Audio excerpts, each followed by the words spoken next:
So I'm Kadri Kalle from Let's Do It Foundation. We are organizing this event today with the Estonian Ministry of Environment, with Nipe Fagio from Tanzania and European Environmental Bureau. Thank you very much. And first, I'm very happy to be here. Let's Do It is something Estonia have produced to the environment and to the world. First of all, we need to remind that plastic is actually a very good material. The main problem is that we are producing a lot of single-use plastic or very short lifespan plastic. And I'm really happy that the world now, during this UNEA, have understand that and agreed the resolution of plastic. And it's not only a marine litter and oceans, it's full plastic life cycle, starting from production, use, recycling, waste treatment, illegal dumping, everything. And we need to change our mind from cleaning to rethink that reduce the waste, collect and treat it in a proper manner, in a right way. I'm sure we produce less, we use it in a better way, and the humankind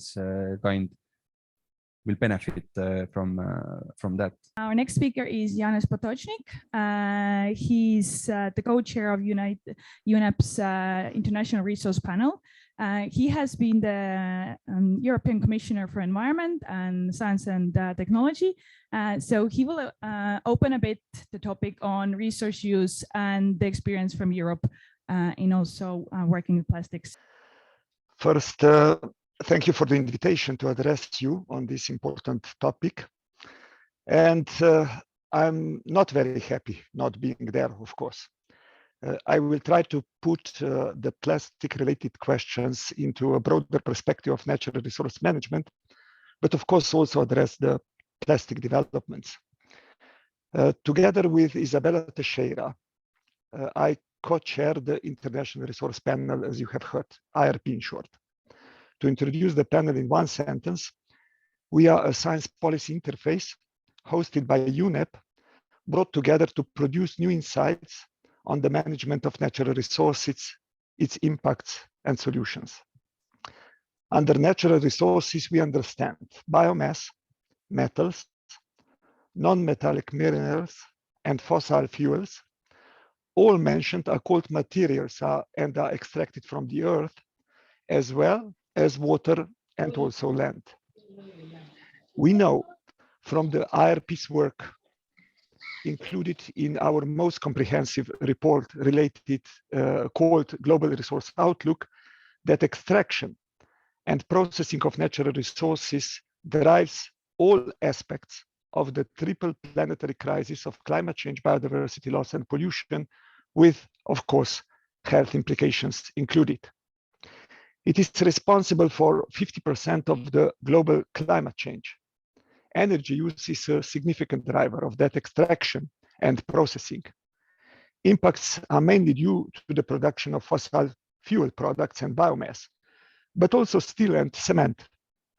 But natural resources also causes over 90% of global land-related biodiversity loss, mainly due to agriculture, timber production, or ocean resource use, and more than 90% of water stress. Natural resource industries such as steel or coal are also behind 1/3 of global air pollution, as well as water and land pollution. We also know that the trends are alarming. Material use, which, as mentioned, comprises everything extracted from the earth, has tripled since 1970. And IRP data tells us that without a real transformative change, it will double again by 2060. The consequences for the triple planetary crisis will be obviously severe. Therefore, we know it is absolutely necessary to decouple growth in well-being and prosperity from the use of natural resources and its impacts. Plastics And plastic waste are, of course, part of our resource use story. As well as being a co-chair of the International Resource Panel, I'm also a partner of the system change company called Systemic. My colleagues in Systemic have been analyzing plastic use trends in detail. Their work shows that if we continue our current trajectory, the amount of global plastic waste will double in less than 20 years. The impact on ecosystems will be massive. Plastic leakage into the ocean will triple. And worst of all, this ultimately means plastic stock in the oceans will quadruple in the next 20 years. This is not exactly the future we want as designed by SDGs. It would be equivalent to 50 kilos of plastic for each and every meter of shoreline in the world. Imagine how devastating that would be. Unfortunately, it looks as though we are locking ourselves into this path. Plastic production is anticipated to grow by 40% in the next decade. 400 billion investment into new refineries for production has already been announced. Meanwhile, policymakers are taking some action, but analysis from my Systemic colleagues found that if current plastic commitments from governments and industry were fully implemented, it would only reduce annual plastic flow into the ocean by 7% by 2040. Being mindful of my former role as European Commissioner for Environment and for Science and Research, let's look also at the European context. I do still recall well the beginnings, the proposal I have tabled end of 2013 with an aim to reduce the use of thin plastic bags by 80%, introducing the possibility that member states either set national reduction targets, use a levy, or ban such bags altogether. This was actually for the first time allowing member states to abandon strict international rules for a public good environmental purpose. Some important steps were done since then, but we are obviously not yet there. It is important to note that the European plastic system is fundamentally not aligned with the Paris Agreement, reaching net zero carbon by mid-century, or even with the European Green Deal. It is estimated that plastics will make up a staggering 20% of Europe's carbon budget by 2040. So clearly, we still need some urgent solutions also in Europe. The EU does have plans, as you probably know. In 2018, the Commission adopted the European Strategy for Plastics in the Circular Economy. The strategy contains actions on making recycling profitable for business, curbing plastic waste and single-use plastics, and driving innovation and investment. It also aims to spur global change by working with international partners to devise global solutions and develop international standards. And there are some other encouraging signs also. Research funded by EU is creating a more sustainable plastic packaging life cycle to reduce the impact of plastic waste through developing new feedstock and improving how plastics degrade. Analysis also highlights that microplastics are a huge problem for the EU. They are the largest source of direct leakage into the ocean, accounting for around 60%. EU research is developing new types of packaging to reduce microplastics in circulation by using sustainability-sourced wood chips. Their carbon footprint is over 60% lower than that of traditional plastics. If needed, I could add later also some information about the transposition of the Single-Use Plastic Directive, in particular France anti-waste law. It's an interesting example. And on the expectations linked to the Packaging and Packaging Waste Directive, which is currently in the review process, as well also as on the Sustainable Product Initiative, which is also in the final phase of the preparation.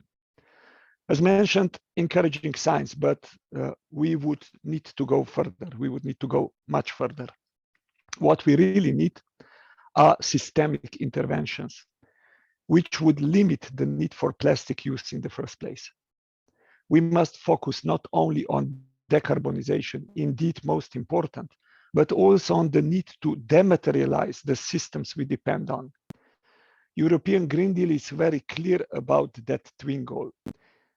It, I'm quoting, aims to transform the European Union into a fair and prosperous society with a modern, resource-efficient and competitive economy where there are no net emissions of greenhouse gases in 2050 and where economic growth is decoupled from resource use, end of quote. This approach is important for all, but urgent for high-income countries.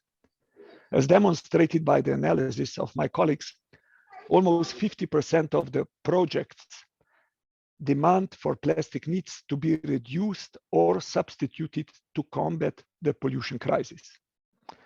Think about our major resource-intensive systems of mobility, housing, nutrition, and consumer goods.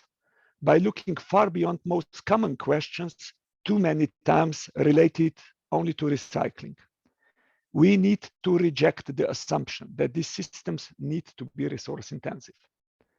We need to think of the whole system when designing these solutions. Only by doing that, we can avoid trade-offs and also maximize co-benefits.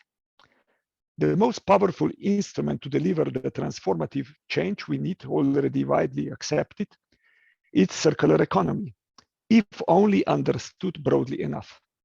It captures incentivizing repair, reuse, recovery, and of course recycling, as well as optimized product utilization and experimentation with new business models, new ways of creating value.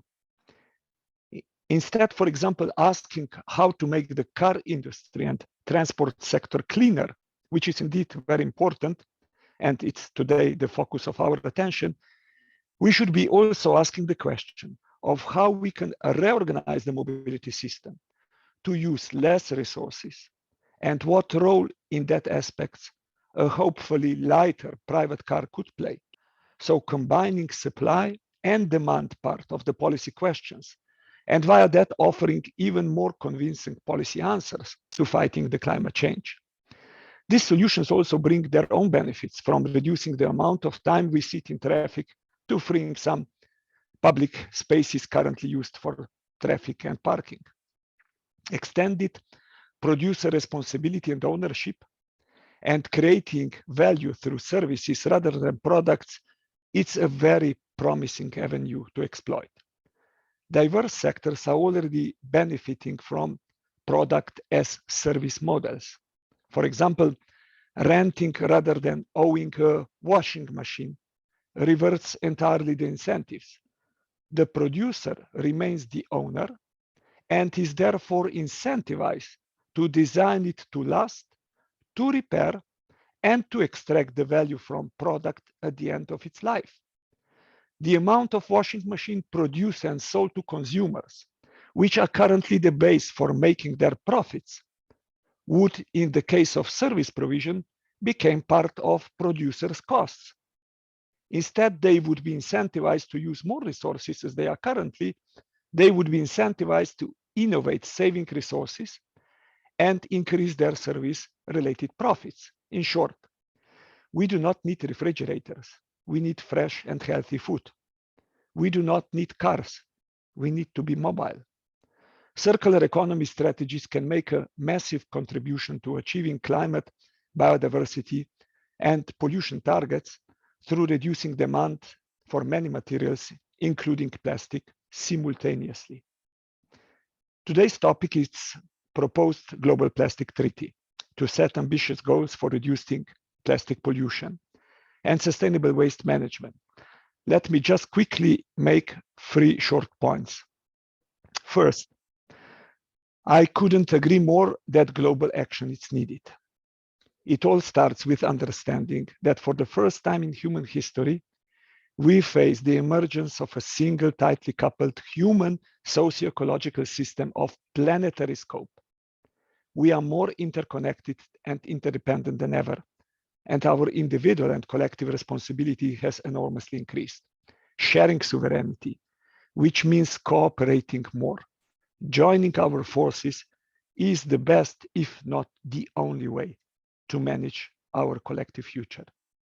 Second, we need to learn lessons from other global governance of efforts. For example, current UNFCCC, so climate talks, it's mainly addressing supply side problems.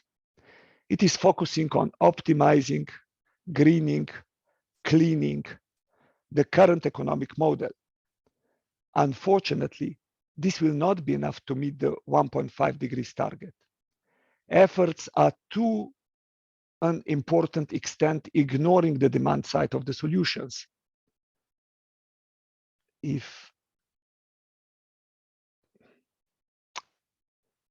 Can you please stop sharing the screen because it's closing my screen constantly?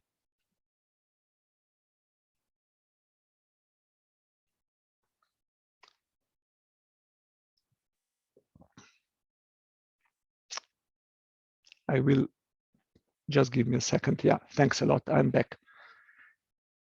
So efforts are to an important extent ignoring the demand side of the solutions. The need for a deep system change transformation, which would address also the overconsumption in high-income countries and reasons for the fact that we are already overshooting some of the planetary boundaries. This is also leading to lasting tensions among high-income and low-income countries, since real drivers and pressures are not yet adequately addressed.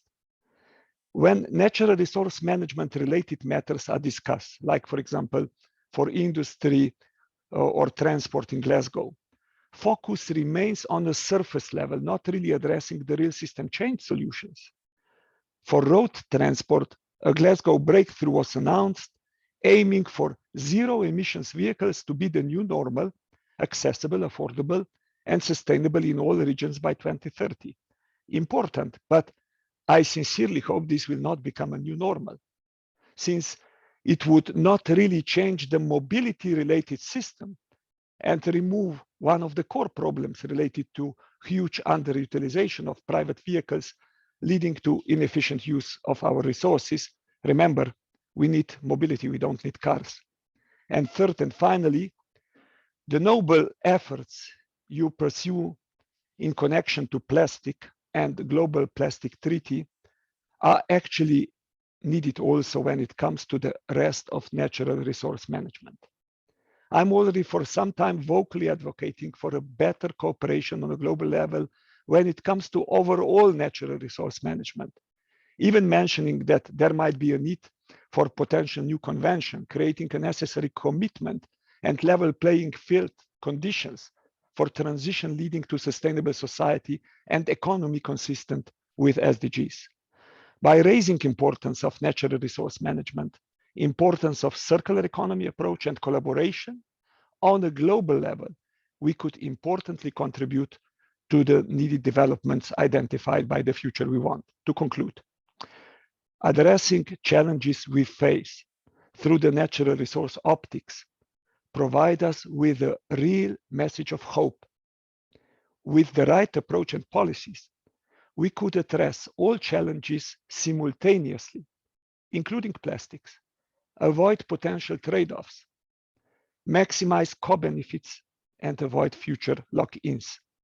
We could also avoid still prevailing silo logging, leading to improvements in one area while creating unintended consequences in the others. And we would also show that we have learned some lessons from the mistakes we have done in the past. Thank you for your attention.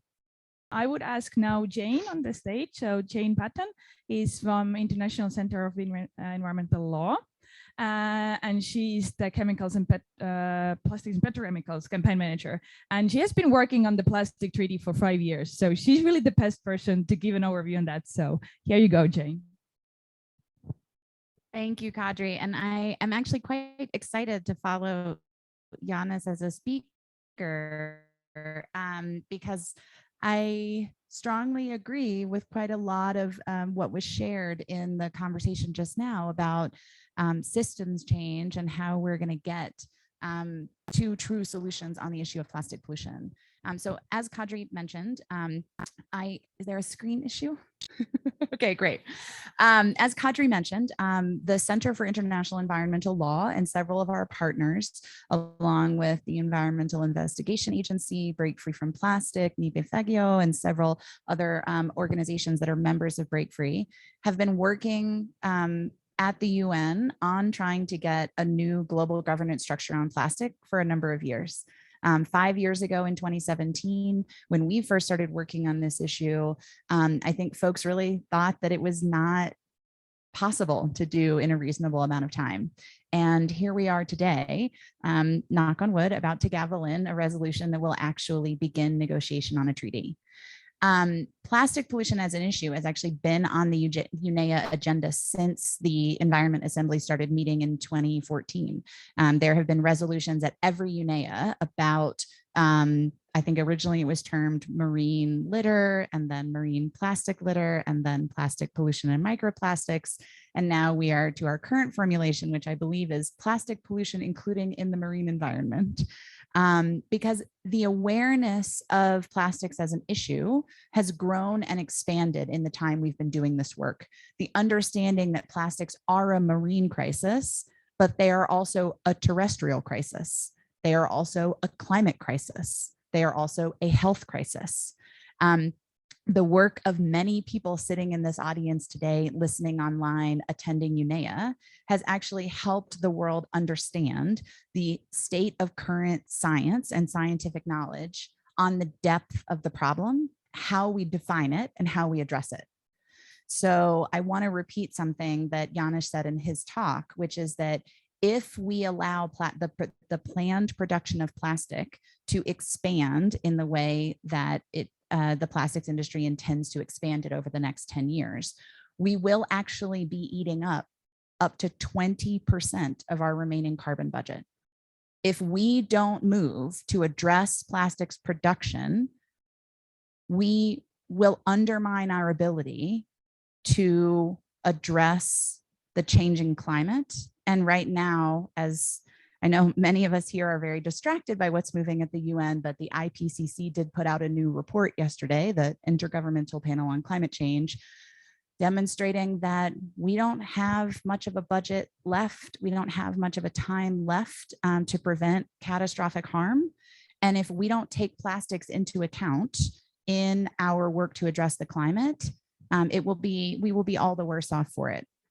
So I am encouraged and heartened by the fact that we've been able to move the agenda on plastics pollution to really understand that the issue is not just physical plastic pollution in the environment, but it is pollution from plastics along the life cycle.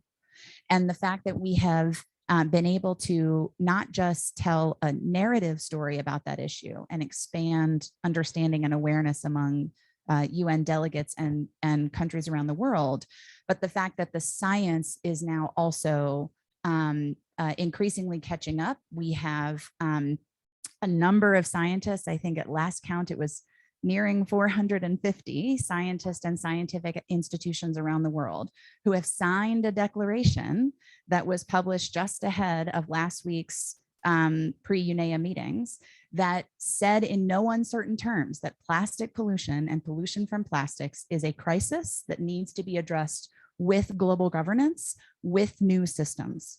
We need to be looking at production rates of plastic and bringing those down. We need to be looking at how we produce plastics and addressing both the climate emissions and the toxic health impacts from plastic production and use in the ways we talk about these solutions. So a little bit of that sort of history of how we got here. The plastics really started expanding on the UN agenda in 2017 at UNEA 3. And of course, the work that has happened over the last couple of years, even through the virtual environment that we've all been in over the last 2 years around the pandemic, was the ad hoc expert group, the group of countries and stakeholders who were meeting to really look at the issue and understand it from all angles and understand and make do analyses and make recommendations about the solutions that we can bring about to really address the problem. So that expert group definitively said what we need are, well, a large number of member states in that expert group definitively said that what we need is new global governance. And seeing that energy come into UNEA 5.2, come into the last 2 weeks of meetings, and see that there's been so much energy and so much momentum, and frankly, so many member states coming to the table and willing to be flexible so that we can actually get a mandate for a resolution that will not only have global impacts, but will also have significant local impacts, is something that we are very excited and encouraged about. I mentioned that CL has done this work with a number of partners. Coming into this UNEA 5.2, we have a task force of almost 100 organizations across the world. We have a call to action that was signed, I think last count yesterday was 1,025 organizations that are representatives from civil society, indigenous peoples, workers, and trade unions that are all saying not just that we need global governance, but that we need that governance to address sustainable production and consumption. We need that global governance to address the health and toxicity impacts. We need to ensure that the process for creating a new treaty is inclusive of all stakeholders and all member states. And we need to be making sure that whatever solutions come out are funded, that there are financial and information sharing mechanisms. And y'all, all that is in the mandate that's about to be gavelled in at the end of today. So we are very excited about what is going to come out of this UNEA 5.2, but I'm also here to tell you that that work is only just beginning. So whatever we've done over the last 5 years, during the time that the mandate, that the Intergovernmental Negotiating Committee is meeting, it's going to be very intense. It's going to be very fast moving, and it's going to actually need more participation from stakeholders from more parts of the world than we've had thus far. I want to be clear that one of the key participants in that, or key groups of participants in that task force has been laborers along the supply chain, but particularly folks who are waste pickers in different environments across the world, people who really live and work and breathe the deep understanding that we cannot allow the current system to continue as it is. That even if we are collecting, even if we are sorting, even if we are recycling, we are creating a system that is unjust for a large number of people, and we shouldn't allow that system to continue. And so what we're really going to have to look at is we're going to have to look at reuse and refill. We're going to have to look at fundamentally moving away from single-use packaging. And we're going to have to really engage stakeholders and laborers and workers across the plastic supply chain to ensure that the folks who are going to be affected by those changes then see themselves in the future that this treaty will create. One of the reasons I do this work is I come from a part of the world where we make plastics. So I come from Louisiana in the United States, which has a portion of its land area that's referred to locally as Cancer Alley because it's a petrochemicals corridor. We produce all kinds of common single-use plastics and durable plastics. We produce nitrogen and fertilizers and ammonias and all sorts of chemicals that are really the backbone of the economy where I live. Many people that I love, members of my family, members of my husband's family, work in this industry. And if we actually shift these systems, people that I love might lose their jobs. And that's something that we also have to address and look at, is how we are creating a just and equitable society that comes out on the other side for workers and laborers across the supply chain.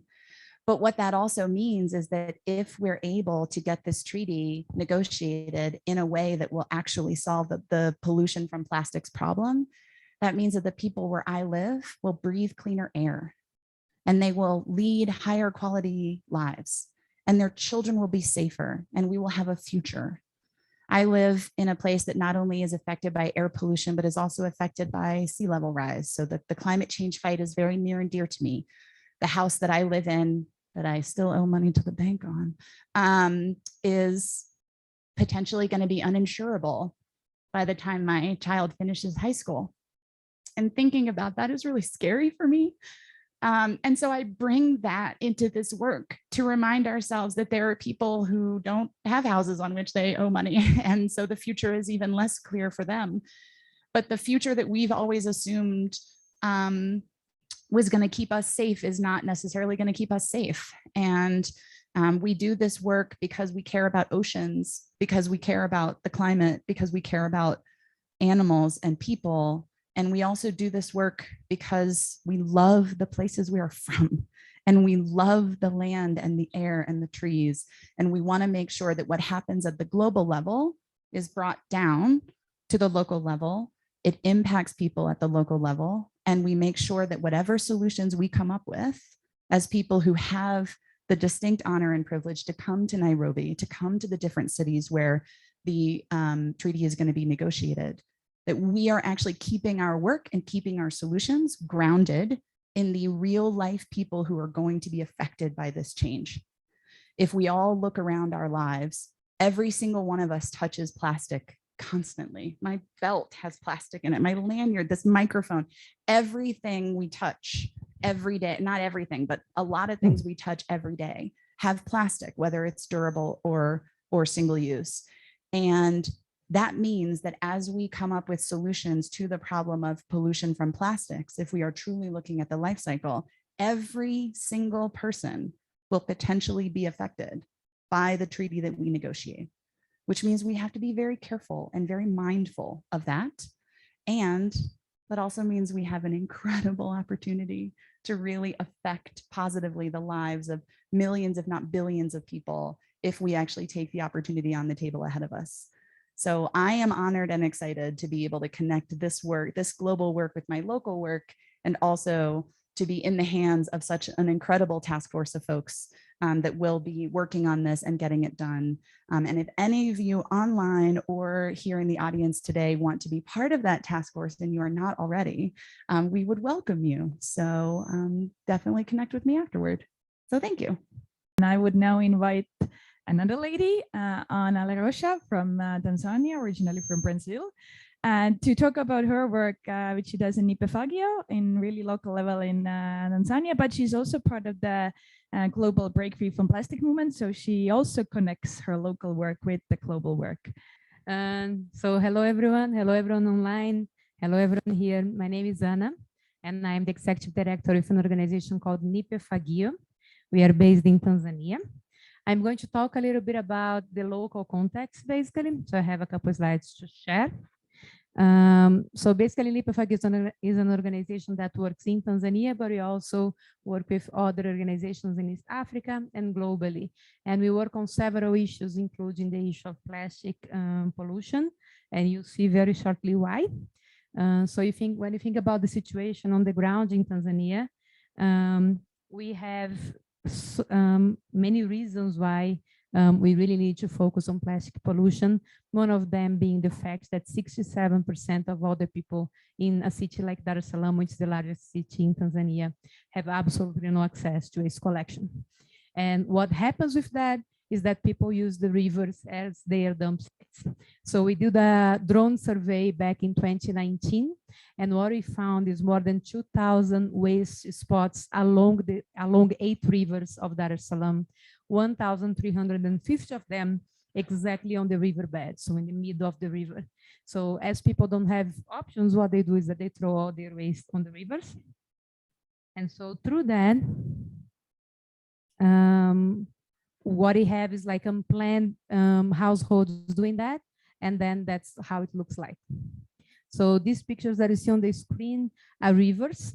The one on the bottom is actually the Msimbazi River, which is the main river of Dar es Salaam.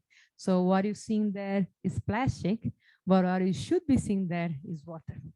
And I don't think I need to explain how bad that is for the people living along the Msimbazi River and all the other rivers as well. This brings a lot of health issues.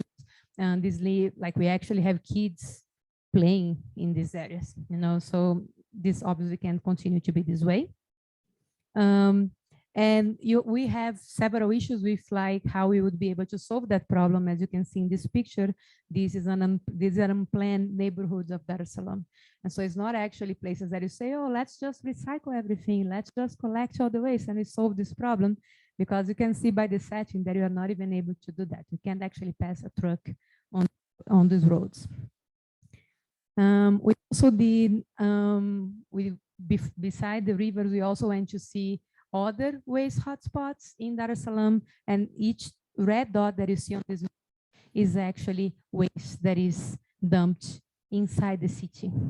And so the problem is huge. These are 9,400 waste hotspots that we found during our mapping there to be able to see. And the problem is also bad in terms of greenhouse gas emissions. So it also brings us trouble with greenhouse gas emissions, obviously. So these are the results of an inventory that was done by C40 specifically for Dar es Salaam. And you can see on the graph on the left side that 40% of all the waste that is, of all the greenhouse gas that are generated in Dar es Salaam come from the waste sector. That's the biggest, the largest contributor. And you can see on the right side, and the internet is dropping again, you can see on the right side that 52% of that is actually biological. We have issues with sanitation as well, but 46% of them is solid waste. And when you talk about solid waste, we're mostly talking about plastics. I hope people online can still see me and hear me. So we do a lot of mapping to be able to understand the situation and everything. And you can see here, for example, from our Metzoliter surveys along the coast, these are the items that are the most found items. And every single item that has a yellow line on the left side is a plastic item. So we are talking about plastic waste. And you can see that 76% of total, like all the waste that we find, is plastic waste, and 42% of all that waste is branded. So it's branded plastic waste. And we have also analysis on the types of products. The main ones are HDPE and PET. Not all of them can actually be recycled, including the colored PET bottles that we have at a very, very large amount. I think you also have those here in Kenya, the blue and the brown PET bottles. And so how can it change that? One of the things that I would like to show here is the impact that policy that is implemented actually has. So in 2019, we had a plastic bag ban in Tanzania. And you can see here, we did a 4-year trend analysis of the waste that we used to find in our surveys. And the very first column in that graph are plastic bags. Those carrier bags that have been banned here in Kenya and then have been banned and were banned in Tanzania in 2019. And you can see that in 2018, like this blue, the blue column over there, the plastic bags were actually the main item that we found in our surveys. And then the ban was implemented halfway in June 2019. So you can see the green portion of that column are actually the bags that we found in 2019. And then when you go to 2020, it should be red. You can't even see that on the graph because we couldn't find any. So basically the plastic bag ban removed the plastic bags from the ground. That's policy well implemented. That's something that you can see. And then in 2021, you can see that some of them returned because then people started finding ways to basically go around. So there is more work to be done. And that also shows that we can't just rely on a policy that was well implemented. You need to keep analyzing that moving forward. And so this is just one example that actually implementing policy works. You know, is something that we can do to change the situation. We need obviously to have EPR regulations. I think we are implementing a zero waste model, for example, in Dar es Salaam to solve all the collection issues. But there is about 20% of the waste that globally, nobody who's implementing a zero waste model is able to sort and to basically take care of at the local level, because those are the waste that come from products that are not recyclable, that you cannot take to decompose or anything like that. So we are talking about residual waste, and that residual waste can only be eliminated through policy. Another very important thing.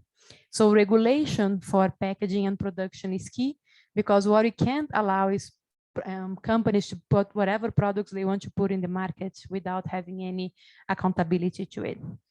And that's exactly why one of the things of the extended producer responsibilities. You can see here for Tanzania, that's the example that you have. You see that there are 2 companies, and one of them is also here in Kenya. I'm not sure if MHL here is here in Kenya, but I'm sure that Baresa is. You have Azam products here. I have seen them in my surveys here in Kenya. And so 2 companies, which are 2 Tanzanian local companies, they are responsible for more than 50% of all the waste that is found on the ground. That means that we need to keep them accountable. And for that, again, we need policy. So one of the reports from the Global Justice Now from 2018 shows that 69 of the 100 largest economies in the world are companies and not countries. What that means is that we have companies that basically have a revenue that is higher than the revenue of a country like Tanzania, dumping their products in Tanzania and saying, you deal with my waste. And we cannot allow that to happen. That's something that we need to change, especially from our reality here. We are talking about countries, we are low-income countries. And so these companies actually have a much higher income than we do. And it's not fair for them to tell us to manage the outcome of their production. So what is our NGO role in advocacy? So basically, how can we have a role in this? We need to develop efficient models. We can go there and we can pilot and can show the government and the communities alternatives. That's great. We can do lots of surveys, so we can basically show what the problem is, and we have data to back what we are saying. In Tanzania, having data to back what I'm saying here made a huge difference. We currently have the largest database on waste in Tanzania, and that completely turned the way that the government and the companies and all the other players listen to us, because they can't argue. And then we need to advocate for inclusive solutions as well, bringing social justice to this matter, which is extremely important, again, especially in countries like the countries that we are at. So the zero waste model, I'm not going to talk about that, but that's just to say that we have been able to implement a model that is extremely efficient in terms of managing waste and doing all the collection and managing the community. But you see next to that truck over there, that we are only able to solve or to locally take care of 70% of the waste that is being produced. So I go back to that, there is 25% there that is residual waste. And that 25% can only be addressed through policy implementation. We need the companies to stop producing them. And normally companies don't really do that without having governments telling them to do so. In terms also of social justice, we need to obviously promote the recognition of the informal waste management players. So all the waste pickers, the waste cooperatives, they need to be there, and you need also to be able to value practice-based knowledge, because we are talking about people that have been doing this for a very long time, that have a lot of knowledge about how waste is generated, how waste is managed, how waste can be handled, and we several times don't listen to them just because, I don't know, we don't think they are worth us listening to them. And that needs to change. They need to be part of the conversation, and their knowledge needs to be accounted for. There are many reports that show, for example, that about 59% of all the waste, all the plastic waste that is recycled globally is actually collected by waste pickers. So if everything that I said before was not enough of a reason, I think this is. Waste cooperatives in many countries, like in Brazil, where I originally come from, but also in Tanzania, are a way for you to basically formalize the informal waste collection services without necessarily overburdening the people with taxation and with bureaucracy. Because one of the issues that is not just about formalizing and getting them to pay a lot of taxes, is basically giving them proper conditions to work. So giving the cooperatives, the waste pickers, everyone proper conditions to work without necessarily making their job harder than it is. And that's exactly why we are here. So one of the things that we need to do is to advocate, and then we advocate in the local level, and then we advocate in the global level, like here at UNEA. And the internet's dropped again, so let's. Yeah, not on my computer. All good here. Thank you. Okay. So these are some of the pledges that we have going on in Tanzania, basically, and that's one of the things that we are here for the plastic treaty for. So one second, here we go.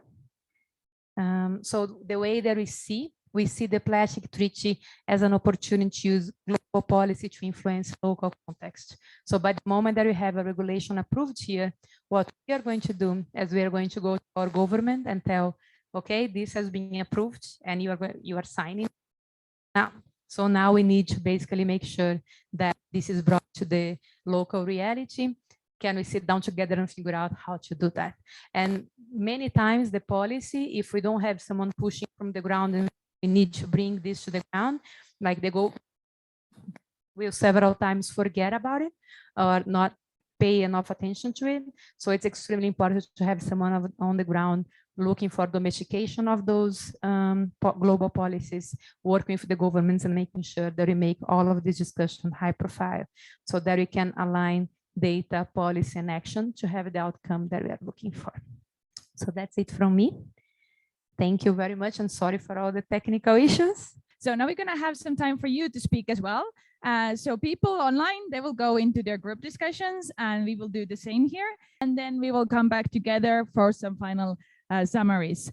So for our discussion, it was myself, Niven, Duke, Kevin, and Dharmesh. And for what needs to happen to make the treaty a reality at local level, we recognize that we need research first and foremost, and recognizing that some barriers to plastic pollution is corruption. So where there are laws in place, there's still ways in which plastic is being brought into the country illegally, like in the case of Kenya and Uganda. So research and just getting a better understanding of those barriers is important. Also needing to make sure that we do a mapping of what existing legislation is in place. So EPR exists in a few places, and just understanding what are those gaps in governance that makes this a barrier further. And also just recognizing that at a local level, communities aren't necessarily involved in these global negotiations. So how do we transpose that information to the local level so people have an understanding as to what that means? On skills and knowledge that's needed, we talked about that education and capacity building is needed, but not just for ordinary citizens, but for decision makers as well, for them to get a good sense of what the plastic crisis is about and what it means to take a life cycle approach and the reduction that is needed from that. Also recognizing that local government and communities are already showing some solutions in alternatives. By introducing those alternatives, people have a sense that plastic is a problem and that this is why alternatives exist in order to remove packaging from the situation altogether. And next steps after UNEA is just continuous engagement and keeping the pressure on corporations so that they sort of see that they have a role to play and they need to take more responsibility in all of this. And also just opportunities around elections, because based upon this, there's a good opportunity that people will start campaigns on ways in which to reduce plastic. So there could be future campaign opportunities to try and get decision makers campaigning around plastic reduction topics. And that's us. Our group, it's me, Maxwell, Danny, Anna, and Kaupo, who's just left. And for the first question about localizing the treaty, we recognize that engaging the local community, we have localizing the treaty by using a language that's best understood by the community, because sometimes when we have everything in the best, not everyone in the community will understand the good English we have, but now localizing, for example, in Swahili or even in other languages will make it much better understandable by the community. And then also, I think we shared some points with the first group, so I'll not repeat them. So I'll go to the second question about which skills and knowledge are needed at the local level. We appreciate the fact that making the community understand the importance of having less plastics. For example, we could adopt something like reusing bottles for water. Instead of buying water every day in bottles, we could have bottles that you go to take drinking water every day and use it all the time. Same for food stuff, like the plastic bags. Nowadays, people just go with the same bag over 10. And when you reuse, you reduce the plastics in the environment. Then we have, in Africa, there's this analogy that when you buy expensive packed products, you are rich. And then when you don't, you are poor. So, the part of removing that thinking that even reusing is not being poor, is actually taking care of the environment. That would be very important. Then we also have a gender issue in Africa, where we'll find ladies can easily reuse water bottles than gentlemen. For us, we can use water bottles every day and then throw them away. But then a lady can use one water bottle for even two or three years. So it's for us gentlemen to really push this to our fellow men and tell them it's not bad for a man to carry a bottle all the time. You're actually saving the environment. And for the third question, what is the next step? It's really moving to the community and really understanding what it's all about, what the treaty is all about, and also the plastics. And then the progressive taxation, where we say the companies that are producing this plastics are taxed good enough that these funds can be used in the communities in the whole process of reusing and reducing the plastics. Then we can have something like every bottle they produce is collected. We come up with a mechanism that they make sure all the bottles they produce is collected back by the company. Then we have legislation by the government to these companies to make sure that they are responsible for the plastics they produce. And finally is to come up with implementable systems that can be used to make sure that the companies are, number one, they are very responsible, and also they engage the community in at the very local level in getting back the plastics. Thank you. Yeah, thank you very much. Once again, my name is Alfie, and I'll represent on behalf of my group. Those are most of the things we had have already been mentioned, but I'll just go through them in another perspective. So the first thing which came out is very clear to us that we need a strong enforcement regarding some of this regulation in a local context. For example, officially in Kenya, single-use plastic is a ban, but we are still getting them penetrating in our market. So which means somebody is sleeping on the job. So we need a strengthened enforcement agency to make sure that this is something of the past. And also another thing is about skill training, because majority of people handling waste, I'll talk on Kenyan basis, are, for example, people living in informal settlement. Some of these people have not been taught any knowledge regarding solid waste management. They have got no knowledge. They are just doing it because they want to earn a living. They just know this is plastic, this is scrap metal. They don't know this is fiber, this is e-waste, needs to be handled properly. This is organic waste, which can be used to make manure or fertilizer, or blah, blah, blah. They know nothing about that. So the education needs to be something close to the heart of people who are really keen on pushing on how to mitigate solid waste monies.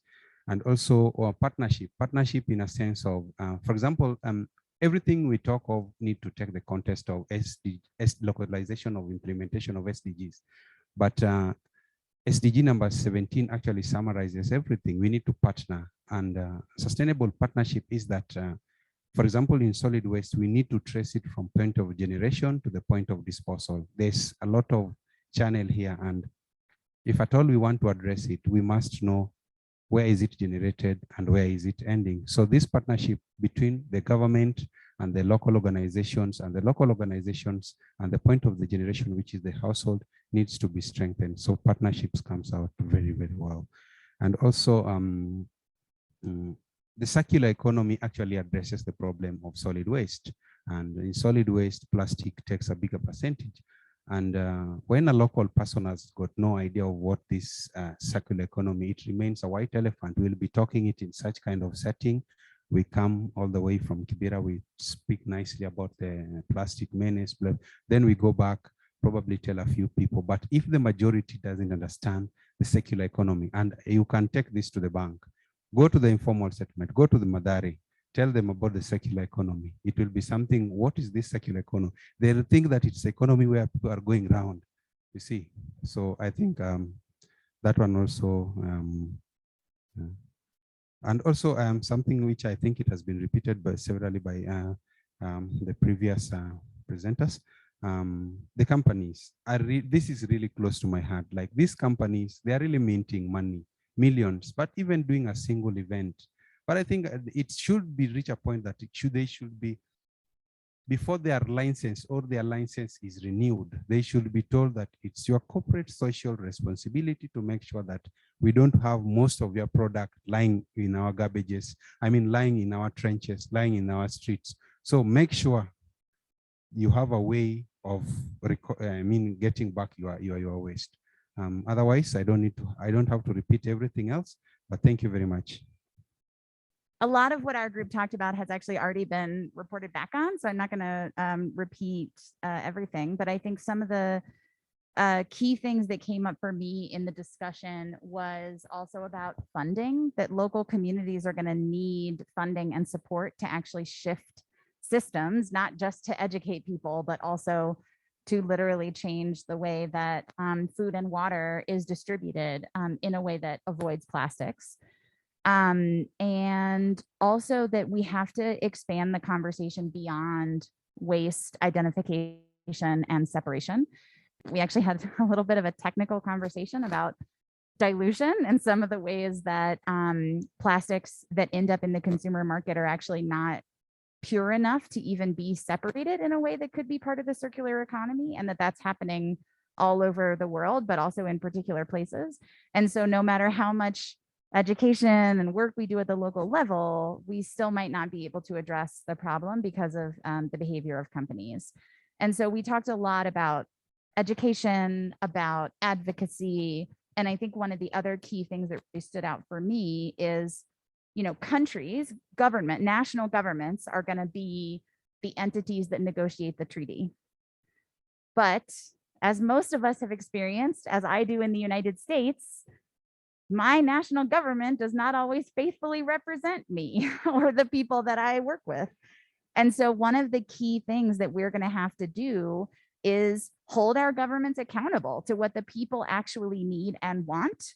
And those of us who are in the room negotiating this treaty are actually then making sure that information is getting back down to folks who are advocating at the national level or working at the local level, so that feedback can happen. So we know if there is disagreement there, and so that more folks can be brought in to do better advocacy for a better treaty. So those, I think, were the key elements. Okay, hello, I can speak on behalf of the group named Peace. We had representatives from Tanzania, from South Africa, from Germany, Estonia. I will speak because I took notes, but please, colleagues, compliment if you want, if you can. And many things were said already. I have few highlights and few questions to our speakers from our participants of our group. So for the question, what is needed? Very often recurring issue was finances. And from whom? Is it from governments or from producers? And the answer was clearly, we agreed, it's producers' responsibility. So the systems of EPR must be put in place, but not only, EPR that finance only some part of collection and some part of recycling, but EPR that really works for prevention and reuse. Even in current EPR systems in Europe, we don't have this feature that EPR finances prevention and reuse. So we need to make sure that in countries where EPR is emerging, it already contributes to prevention and reuse. There was, of course, also an issue of the fact that the corporations that are putting in place plastic, beverages, for example, in plastic bottles, they already have much bigger profits combined than some of the governments. So they really have this financial resources that have to finally, in the end, eventually finance the transition and finance the implementation of this treaty. Regarding skills, we thought that a lot of skills are already in place, and they come from indigenous people, from history, from something we knew before. We were using different containers, not plastic containers. Well, let's come back to the baskets, to glass bottles also that we had before plastic was even on the market.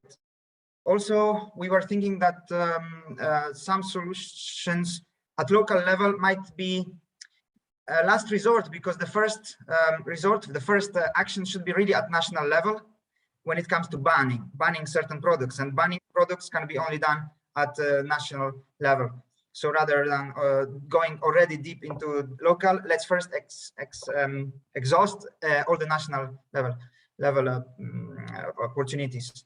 There are models of reverse models where reusable bottles are in place. For example, Tanzania was one of the examples, but it's very much shrinking this market. So we need to really phase down single-use bottles first, so that to give space for reusable containers to come back, in fact.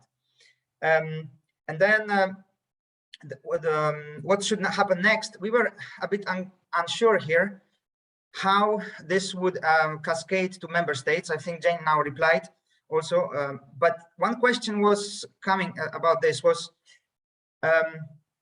what are actually the tools for us, legal tools, to take countries who try to escape from the treaty? What can we do to take them to court?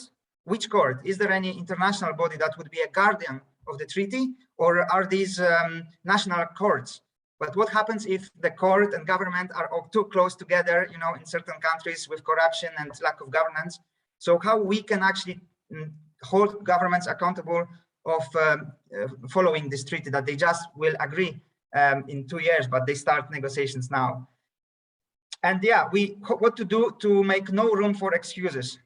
So what to do that all countries will ratify the treaty, will stick to it. Do you already expect, Jane or Anna or Jannes, do you expect any, you know, excuses or different ways that countries will try to avoid this signing this treaty? Today, but thank you, Piotr, for these points. And those of you who don't know, EPR is Extended Producer Responsibility, which is a scheme that helps to put producers responsible for the waste they create. While the treaty itself won't happen for at least maybe a year or two, then in ourselves and as individuals who represent different parts of the society, which we also stress in the Let's Do It Foundation's Keep It Clean plan, is that as somebody, you can always make a difference. So, we discussed on, yes, the precondition for the treaty to be effective at all is that it should be educative, it should empower, it should build trust and create conditions. But as individuals who we represented, NGOs, educational system, institutions, research facilities, then we were bringing out certain issues where we need to know a little bit more to be more mindful about the changes we are bringing about. For example, how changing the plastic pollution situation is affecting different stakeholders, different parts of the society, needing to understand that in the global system, there are so many people who should be taken into account, how economies in the global south are affected, how green jobs are coming about, what are the business models. So there are many more things than only, we shouldn't be looking narrowly, only the numbers of how much plastic there is.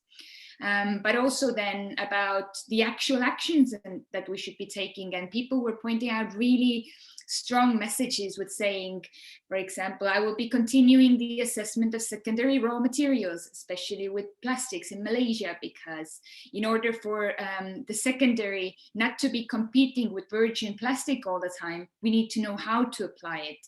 And that would be their contribution.